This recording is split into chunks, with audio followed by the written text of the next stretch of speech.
నా పేరు రావి నాగేశ్వరరావు అనే రైతుని. 10 ఎకరాలు మాగాణి సాగు చేస్తాం. దాళవా సార్వా వేస్తూ ఉంటాం. దీనికి తోడు అప్పుడు తెగులు నివారణలో అగ్గి తెగులు లాంటిది సంభవించింది. అప్పుడు శాకాంబరి కంపెనీ వారు వచ్చి చూసి మా మందు కొట్టండి కంట్రోల్ అవుద్దని చెప్పి అన్నారు. సరే, 1 ఎకరాన్ని శాంపిల్ ఇచ్చి కొట్టి చూశారు. అది శుభ్రం కంట్రోల్ అయ్యింది. మా పురుగు మందుల కన్నా మంచి కంట్రోల్ అయ్యి ఈల్డింగ్ మంచిగా వచ్చి వరి దిగుబడి బాగా 40 బస్తాల పైన అవటం జరిగింది. ఆ దిగుబడిలో ధాన్యం కటింగ్ గట్ లేకుండా వైట్ కానీ మంచి మెరుగైనటువంటి ధాన్యం అవటం జరిగింది.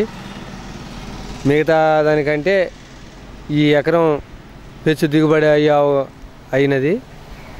అందువల్ల దీన్ని మనం శాకాంబరి అనే మందుని మొత్తానికి వాడటం చాలా మంచిది. ఇది ఇక నుంచి మొత్తానికి నేను వాడుతూనే ఉన్నాను. బయట వారి కంపెనీ నుండి తీసుకొని వ్యవసాయానికి వాడుతూనే ఉన్నాను. ఇప్పటికీ కూడా మంచి ఉపయోగకరం ఉంది.